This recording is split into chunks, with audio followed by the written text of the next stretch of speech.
बहुत सी मनोरंजक प्रेरणादायक कहानी सुनने के लिए आप इस चैनल को सब्सक्राइब कीजिए, लाइक कीजिए और शेयर कीजिए।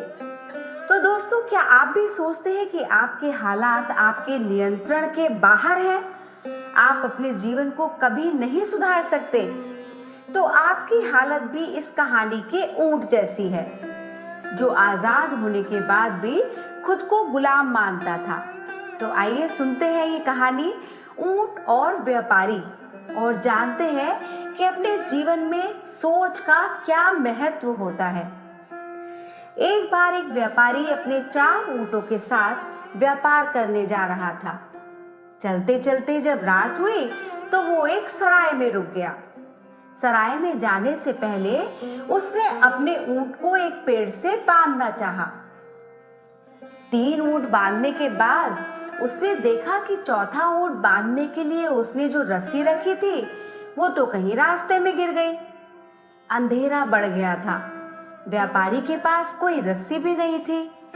उसने आसपास देखा कि शायद उसे कोई दूसरी रस्सी मिल जाए, लेकिन बहुत ढूंढने के बाद भी उसे कोई रस्सी नहीं मिली।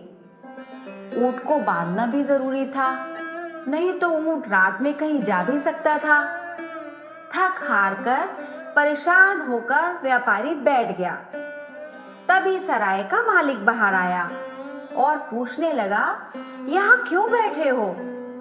सराय के मालिक ने व्यापारी से पूछा। व्यापारी ने सराय के मालिक को अपनी सारी परेशानी बता दी।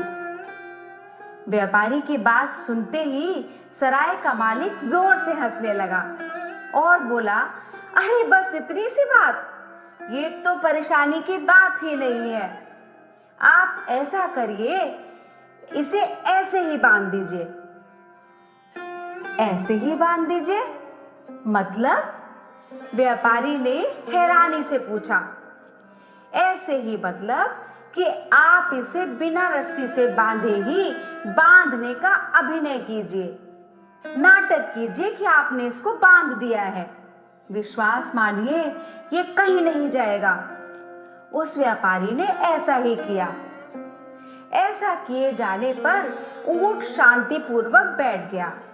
व्यापारी ने उसके सामने चारा डाल दिया और सराय के मालिक को धन्यवाद देते हुए आराम से जाने लगा। रात बीतने पर सुबह जब व्यापारी आगे की यात्रा के लिए तैयार हुआ, उसने जाकर सबसे पहले अपने ऊंट देखे। सभी ऊंट वैसे ही बैठे हुए थे। बिना रस्सी वाला ऊंट भी अपनी जगह से हिला नहीं था। व्यापारी ने तीनों ऊंटों की रस्सी खोल दी और तीनों ऊंट खड़े हो गए, लेकिन चौथा ऊंट खड़ा नहीं हुआ। व्यापारी ने उसे उठाने का बहुत प्रयास किया, लेकिन वह नहीं उठा। व्यापारी उसे मारने के लिए एक डंडा ले आया। तभी सराय का मालिक वहां पर आया। उसने व्यापारी को रोकते हुए बोला, अरे अरे अरे अरे, ये क्या कर रहे हो भाई? बेजुबान जानवर को मारते हो। व्यापारी ने बताया कि वह बहुत देर से कोशिश कर रहा है, लेकिन ऊंट खड़ा ही नहीं होता। तब सराय का मालिक बोला, उठेगा कैसे? पहले इसकी रस्सी तो खोलिए। रस्सी? कौन सी रस्सी? अरे वही रस्सी जिससे आपने इसको रात में बांधा था।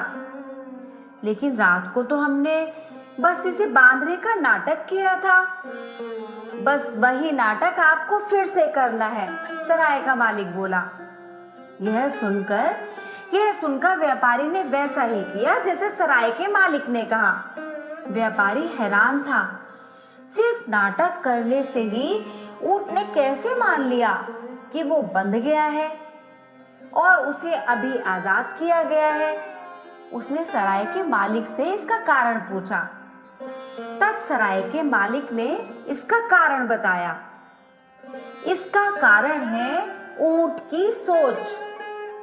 एक इंसान या जानवर ऐसी सोच बना लेता है, ऐसी मानसिकता बना लेता है, उसे अपने हालात वैसे ही नजर आते हैं। जब आपने इसे बांधने का नाटक किया, तब इसने अपनी सोच वैसे ही बना ली थी कि मैं बंध चुका हूं, इसलिए सुबह आपके उठाने पर भी वह नहीं उठा। तब भी इसकी मानसिकता यही थी कि मैं बंधा हुआ हूं और कहीं नहीं जा सकता। जब आपने इसे खोलने का नाटक किया और इसको लगा कि मेरी रस्सी खुल गई है, तो वह खड़ा हो गया। व्यापारी को आज मानसिकता की ताकत समझ आ गई थी। उसने सराय के मालिक का एक बार फिर से धन्यवाद किया और अपनी राह को चल पड़ा। तो दोस्तों, ये कहानी सिर्फ ऊंट की ही नहीं है, बल्कि हम सब की है। हम सब अपनी जैसी सोच बना लेते हैं, जैसी मानसिकता बना लेते हैं, हमारे जीवन में वैसा ही सब कुछ घटित होता जाता है। हमारे पास बहुत से गुण हैं, परंतु हमें अपनी नकारात्मक मानसिकता के शिकार होकर अपने हालातों को बद से बदतर बना लेते हैं। हम सबके अंदर वो सारे गुण हैं जो हमारे जीवन को बेहतर बना सकते हैं। हम किसी के गुलाम नहीं हैं। अगर हम गुलाम हैं तो अपनी सोच के, अपनी मानसिकता के, परंतु फिर भी आप ये स्वीकार कर लेते हैं और आप अपनी जिंदगी के मालिक नहीं रह पाते। यदि आप सुखी जीवन चाहते हैं तो अपनी मानसिकता को बदलिए, अपने हालातों को बदलिए और दुनिया को एक अलग नजरिए से देखिए।